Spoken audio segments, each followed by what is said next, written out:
Hello and welcome back to Rebel Reviews. I hope you all have enjoyed the content so far, and that will continue today with my review of Oppenheimer. I'm going to break down this video into 4 parts. The first part is going to be my general reaction. Part number 2, I'm going to talk about the actual storytelling of the film. Number 3, the incredible performances that we saw throughout the film. And then number 4, is there another story actually being told while Nolan is telling the story of Oppenheimer? And then there'll be a little bonus at the end with my rating. I'll give you my top 5 Christopher Nolan films. But before we get started, like always, please press that like button, hit the subscribe button as well, and I will hope to see you all back for more content, and I don't want you to miss any of it, so please press those buttons. And per usual, this is a spoiler warning. If you have not seen the film yet, I highly suggest you go see it right now and then come back and watch this review. I don't want to spoil anything for you, but if you're not going to go see it and you want to watch the review anyway, you've been warned, so go ahead and check it out. But I again recommend going seeing the film first because this is your spoiler warning. All right, like I said, part number 1 is my general reaction. So today is Sunday. I actually saw the film yesterday on Saturday. We just got back from our travels Friday night, but it didn't matter. I had to see this movie as soon as I could as we got back. And usually I would do my review right after watching it, but I was a little tired and I wanted some time to marinate on the film, as you would say. So I slept on it, woke up this morning with some things that I'd like to talk about. So my general reaction, though, is fantastic. Christopher Nolan does it again. I don't know if I've said it before, but Christopher Nolan is 1A, 1B, my top director. Him and Quentin Tarantino are always directors that I will go see and watch movies over and over again. But to me, Christopher Nolan does it again. I'm not to say that he doesn't have flaws in his films, but this is one that really goes back to his roots. It's just an incredible film. I recommend everyone going to see it, especially the relevance of the real world that we live in and the historical relevance of this film, which I felt really close to because, like I said, we just got back from our travels. We went to Europe, so I visited a lot of places that had to deal with World War II, like the Churchill War Rooms, the beaches of Normandy. So I really felt close to the time period, and then coming home and watching the film was really connected to it. So I think that also added to my experience as well. But my general reaction is fantastic film. Nolan does it again. He's incredible. I just really nothing else to say. I saw it in IMAX. I recommend if you did see it or didn't see it yet, go back and watch it in IMAX. Fantastic film. The experience was also good as well because, like Nolan does, he fills a theater, so it's always fun to go to a theater and there's not a seat open. It's just fun to watch a movie and experience it with other people. Me and my wife and I both enjoyed the film incredibly.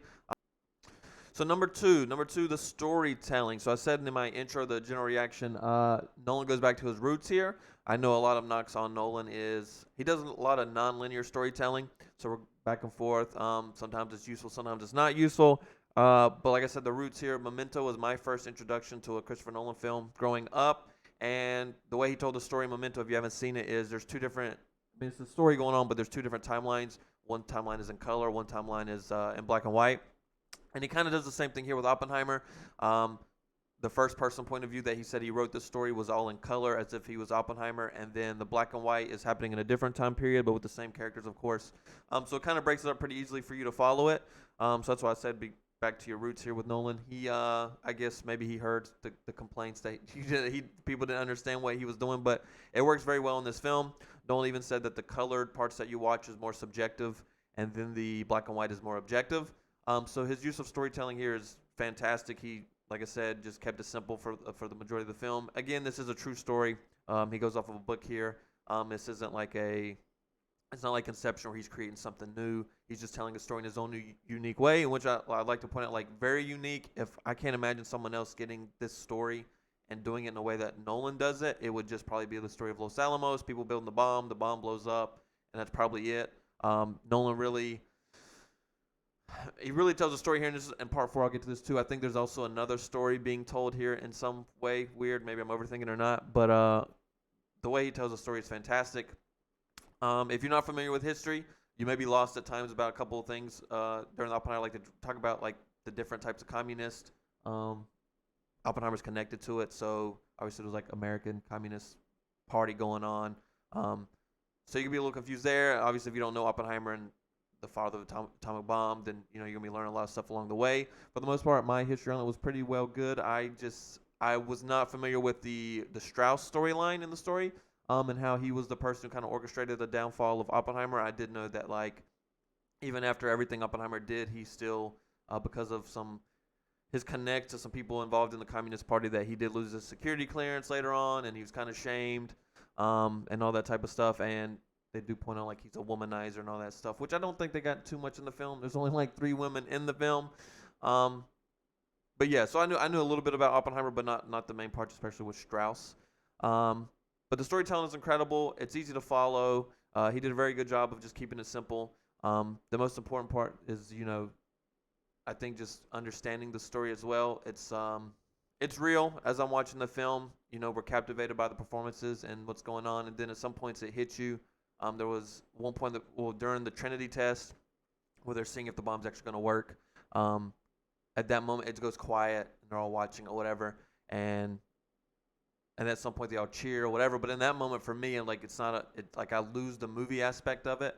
And I think maybe that was the intention of keeping it quiet. Is like your thoughts can go somewhere else with it. And my thoughts was like, man, this is a bomb. This is something that happened in our history that's true and took life away from people. So that was the part that hit me.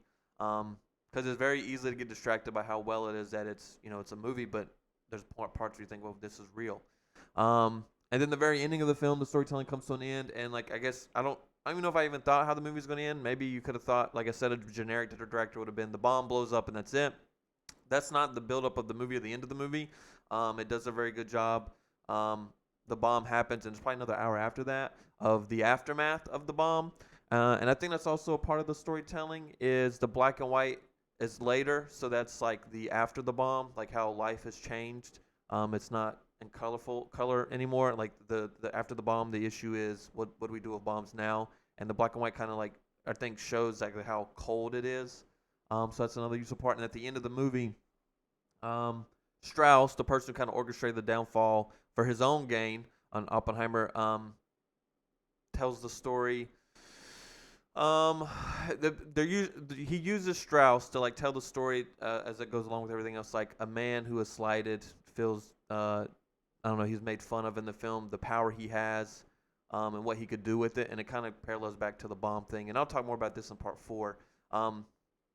He's going to try to take Oppenheimer down because of he felt slighted. There was a conversation between Oppenheimer and Albert Einstein that we saw early on in the film, and we don't know what they said, and it's kind of like a little part that keeps coming back to in the film, and it's like Strauss doesn't know what was said.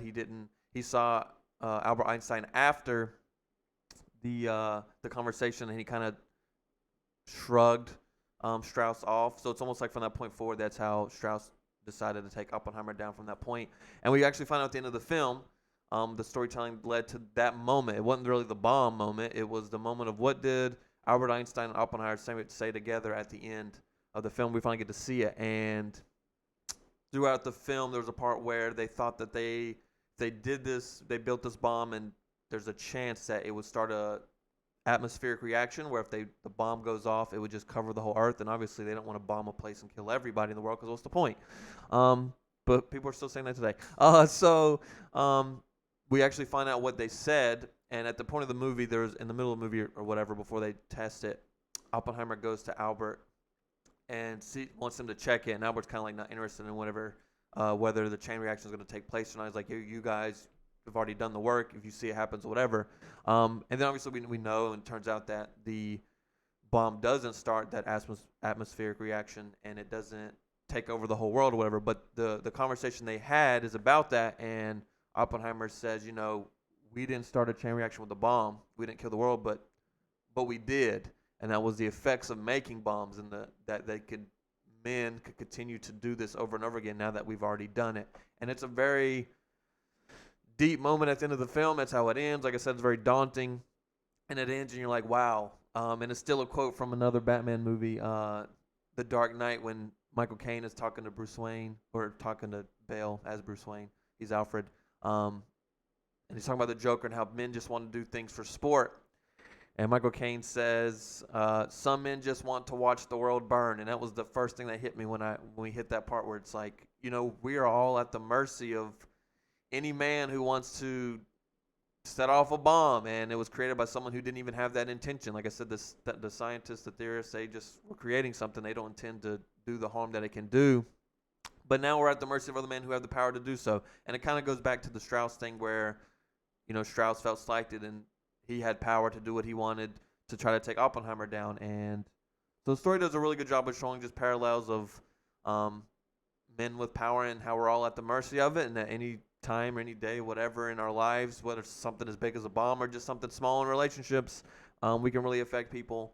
And I think it's just a very profound ending, um, which kind of takes away from the creativeness of the film, I guess, because as much as I do love the film, it's so deep and real that I don't know how high of a rewatch value it has for me. I think I might go see it again in the theater just because of the spectacle it is. But and not even the 3 hours. Like I can carve out 3 hours if I want to watch a great film. But uh, the content of the film makes it very hard to watch, unlike another Nolan film where you'll rewatch Inception over and over again. Um, so the storytelling is almost too good and too real that we really feel it. That it's like you don't want to see it again. And it's hard to live with, I guess, for like someone like Oppenheimer who went through those things and people who've been connected to it. So I think the storytelling does a really good job of showing, especially Oppenheimer, the guilt he had, and then versus others who don't have the guilt, who just want to wield the power. So yeah, storytelling was fantastic, and I know I probably rambled a lot and all over the place in here, but the storytelling was really good. He kept it simple. If you watched it, I hope you all agree. If you don't, let me know. But that was my general thoughts on the storytelling. Number three, the performances. Wow, what a cast! I don't know if there's been a movie that's had this many people in it. Well-known people, for that matter. With big parts, small parts, background parts. Um, every time you look, you can see someone in the background, and again, this kind of goes back with the storytelling is. It's like Nolan planted people in parts and scenes that you don't see very clearly, especially Emily Blunt. Um, and then later they have a moment in the film. But let's just start with the basic first. Cillian Murphy as the main actor as Oppenheimer, truly incredible. If you're not familiar with Cillian Murphy's filmography as well, a lot of Nolan films, of course. 28 Days Later, a way old film, and I think they're actually doing a new movie 28 years later is what's going to happen. But I would look up Cillian Murphy, Peaky Blinders, check out his filmography. The funny story is, and they've been posting a lot here recently. Like Nolan and Cillian Murphy, I think they first met when he was doing Batman Begins, and Cillian Murphy auditioned for Batman. He didn't get it, but he got the Scarecrow. But they've started a relationship since then, and so Nolan uses him a lot. And he's so good. He does Oppenheimer so well. Like his face shows off a lot of the emotion throughout the film. Like that's just the storytelling right there. Just looking at him as a character without him even using dialogue really. The performance is incredible. Obviously, I think he's going to get the Best Actor nomination by the end of the year. Definitely shout out for Cillian Murphy. Some side actors, Matt Damon kills it on the screen every time. It's Matt Damon. He can always come in and play those roles pretty simple and easy. He'll probably might get a Best Supporting. I think the Best Supporting Actor of the whole film, though, of course, is Strauss, who's played by Robert Downey Jr. Very incredible. Like I said, like some people start off. Strauss isn't the person by the end of the film who we thought at the start. Again, if you knew story, which I didn't know the Strauss part of the story is probably the only part I was kind of blind on. I didn't really know where it was going exactly. Um, he has his villain speech towards the end, which I think it's gonna be the perfect like this is what's gonna give him the nod. And it's very refreshing to see Robert Downey Jr. kill a performance. He obviously was Iron Man, and again, superhero movies. There's parts in the MCU where Robert Downey Jr. kills like it's not just a superhero movie. He really pulls off an acting moment. And then other parts is it's play or whatever. And then his filmography since then hasn't been too great. Um, so no knocks on Robert here, but to see him finally in this spotlight and like kill a role, it was very refreshing to see because he can act. Like Robert Downey Jr. is a fantastic actor. And then like the side character said, Emily Blunt, she's kind of in the background the whole movie. I think she's like blurred the way the storytelling works. You can't even tell if it's her or not. It's like she's in the background of some of the scenes, and then she has this moment at the table during the interrogation or whatever, and she just kills it. So I think a Best Supporting Actress is going to come her way. Truly incredible performance by her. More small parts. Rami Malek makes like a couple little small appearances, and then at the end he has his moment. Gary Oldman as President Truman. He's only in the movie, I don't know, 2 minutes, and he I don't know if he can get a Best Acting or Best Supporting Actor role for his part for that short, but he makes you feel something in that moment, whether it's good or bad. So Gary Oldman kills that role. Everyone does a fantastic job. The performance is incredible. Man, it's truly a masterpiece of cinema. What these actors and actresses are capable of doing as the characters. Florence Pugh is in it as well. She's good in her role. Probably the weakest part of the film. I know I'm talking about the performance here. Probably the weakest part of the film is probably that relationship. That's probably the part that people are going to knock the most because everyone always say that Nolan can't do relationships and emotion. But I think what he was trying to do with her character, it's true, it's historical fact. It's he had a relationship with her, whatever. But I think it's the one part in the film where when the character Jean dies, whether there's ambiguity in it, and just like in real life, we don't know if she took her own life or if someone may have killed her because of her communist connects. But people may find it's the weaker part of the film, but I think that part comes together when we do find out she's died. It's the first time we see Oppenheimer emotional, like with actual tears or whatever, and here he is, a man building a bomb that could kill thousands of people. So I think that was just showing like the first part of his guilt, but also, as I mentioned, with men with power, the women in this film don't, and I don't like to deal with absolutes because people, men, women can all do different things. Not all men are trying to abuse power. Not all women are not who wouldn't also do that in this situation as well. But the women, like I said, there's so few. There was one woman, I can't remember the actress's name, but she's part of the Manhattan Project, and the men are trying to push her out because she's a woman. But she's like, no, I'm a female. I can do this too. So that was a piece that was like, women are capable of doing this as well and smart enough to theorize, not just men. But then like the Florence Pugh, the Jean relationship where she dies. Um, Oppenheimer's married. It was an affair, and his wife, when she finds out he's all emotional and finds out about it, whatever, she like tells him to get up, whatever. Like you have a bomb to build, basically, and she's someone who could run away or whatever, but she stands and I guess sees a bigger picture in this. And rather than being someone like Strauss in the film, Robert Downey Jr.'s character, she could easily use power to leave him or whatever. Instead, she doesn't. She doesn't try to do that. She knows there's a bigger cause. And I'm not saying what he's doing is right and that she has to sacrifice that, but that's probably the weakest part of the film. But that's what I was trying to get out. I got out of it was the guilt he was having, and then like just the difference in how women handle issues that come their way was kind of probably a little piece there. But again, the performances are fantastic, and other small actors, not small actors, but other people playing small roles, like Tony Goldwyn plays the kind of bad guy you don't want to be on the side of the film. Like, and that's the thing. Like, they do a really good job of. However you look at it, every character could be a good guy or a bad guy in the film. But the way the story goes is it makes Oppenheimer seem less like a bad guy, even though he's the one who built it and wherever you stand on bombs and all this stuff. And I mean, it was necessary for World War II or not. To have the bomb, Strauss becomes the villain for the most part of the film. I didn't expect there to be a villain to be played up in the film, so I think the way it went with the actors that Nolan used, he got his story along pretty well with their performances. I couldn't see anyone replacing any of these people. Casey Affleck is also in it, another person Nolan used a little bit as a character. The performances overall are fantastic. You're not really going to find a weak spot other than, like I said, maybe like the little part of, and it's not Florence Pugh's fault at all. She plays the character well. But all the actors, for the most part, pull off the roles that they're intended to pull off. It works. The main characters, of course, like Oppenheimer, Cillian Murphy, fantastic. There should be a lot of awards going out for the acting performances. So that's what I expect to see next time the Oscars come around with it. So truly incredible. I hope you all enjoyed it as well as much as I did. All right, now part number 4, which may be the part that I may be overthinking. Like I said, I had a night to sleep on it, and I always try to find, I don't know, just things in movies or I make up stuff that just means something to me maybe. But I think Nolan is also, especially in this time period, is telling another story and how he cleverly depicts this story. He's obviously telling the story of the atomic bomb, but almost I put Nolan in Oppenheimer's shoes when it comes to filmmaking. Like I feel like this film is very meta. Because the same way in building a bomb, as we see in the film, they go to a location, they scout it, they build like a town. You have a program director, which is Oppenheimer. He's got to hire people. And then there's still people above him that he's working for. So I think this is very much a big part of like the movie theater experience or movie creating experience. So like Oppenheimer is Nolan. The set where they're building the bomb is like him making a set for a film.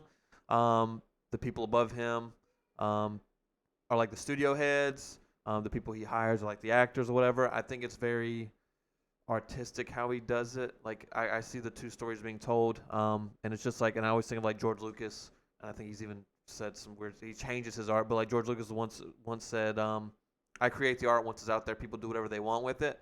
And I'm assuming most directors probably feel that way. Maybe not. I mean, they change their stuff, whatever. Who knows? Maybe not. But like Nolan, like he creates a film, it goes out, and then like in the movie, we see when the bomb is dropped, we see all the people cheering or whatever. And it's almost like us, the people who go and watch it and take part in it. We take it however we want, and in that moment in the film, like we do see people who are upset by it as well. So it's kind of like, once the art's out there, people are going to take it how they want. And then even though you're the creator of the art, the people above you, and if you're familiar with Nolan during the whole streaming thing and COVID, Nolan left Warner Brothers over putting streaming rights of films on, like HBO Max or whatever. Not only for himself, but I guess for also dealing with a strike right now, but for writers and actors to all get their fair share of what they put in. So it's almost like the bomb is his work of art, and Oppenheimer loses the power to do with whatever he wants with it. And same thing for his film. Once Nolan puts it out there, if someone else has power over it, they can do whatever they want with it. And I think that's what Christopher Nolan fights for. That's why he left Warner Brothers, because he didn't want to lose what he has on the rights to his own film. So I think as two stories being told, very much parallels to the movie making process. I think it's very unique. So I think that maybe what he's doing, or maybe it just turned out that way. I'm not saying this is a one for one thing. That doesn't mean just because Nolan is Oppenheimer doesn't mean he cheats on his wife. So I don't want to put that out there. But he does make movies with his wife. So I could definitely see that moment of, if something goes wrong, his wife is there to help, pick him back up and help him continue to make the film or whatever may be going on. But it just makes you think, like, if, who the people at Warner Brothers is Strauss in the movie. They're the people who try to backstab him or take control of the work he's put in. So I think it's very, very cool thing to kind of think about and try to parallel to Nolan's actual real life. And then again, I'll go back to the part of like this movie it's real, it's daunting. The fact, the power of that was created by a man and men, and even the woman, and maybe more women in the story. They created something that they did something they intended, they wanted to use. It just was just science to them, and then other people took it from them and can do whatever they want with it. So I think it's just something to think about, the power that we all have and how small our lives are, even how big, what we can do with it. So again, fantastic film. Maybe some meta parts to the filmmaking for Nolan. Truly incredible. So yeah, so that's part number 4. And then next I'm gonna go into some bonus stuff here with my rating and my top 5 Nolan films. All right, so my overall rating of the film, like I said earlier on, it's a masterpiece of cinema. So why are we going to kid ourselves? This is a 10 out of 10.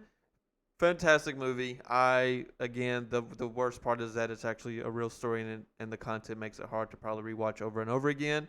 I'm definitely going to see it probably at least one more time in the theaters. That's the bad thing about it, I guess. But the storytelling is truly incredible.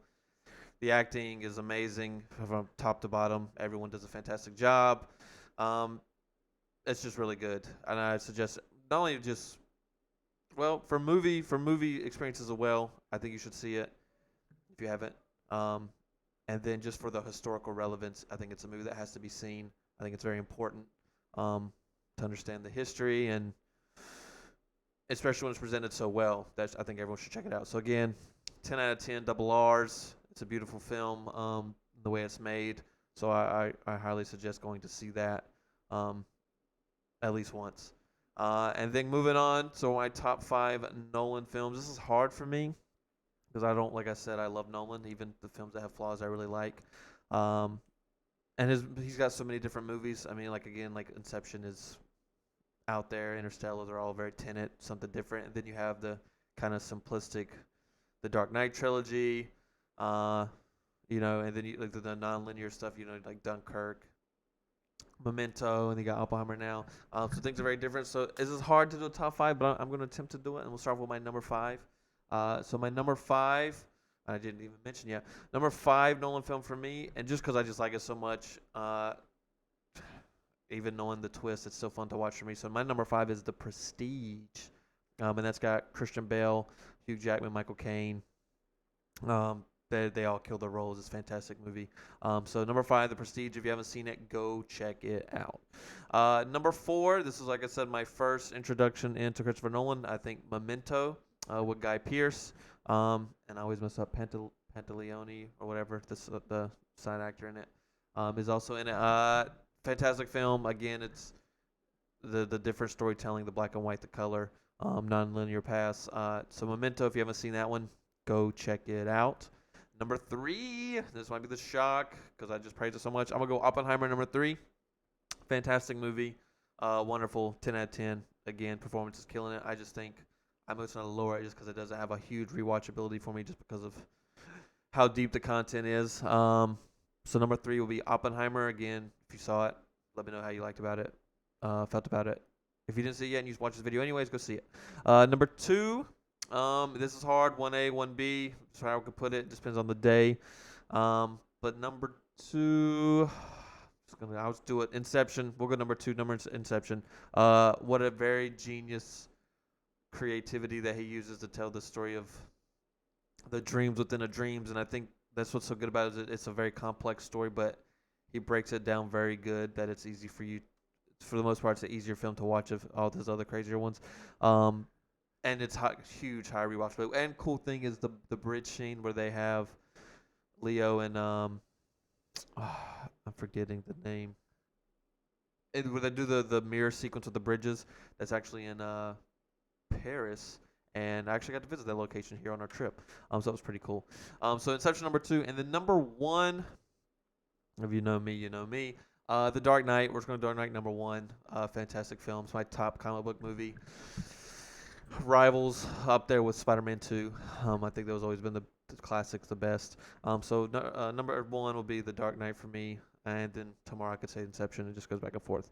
And then obviously I left off the several others: Interstellar, uh, Batman Begins, Dark Knight Rises, Tenet, Dunkirk. Probably forgetting something else. All great films. I watch them all. You should watch them all. If you haven't seen them, check them out. Nolan is a great storyteller, even though many may have flaws. I still think is very unique and different. So that's my top five. And I'm gonna get you guys out of here. This is probably the longest review that I've done.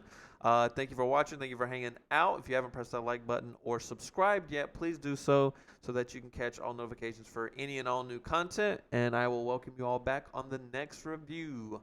Rebel out.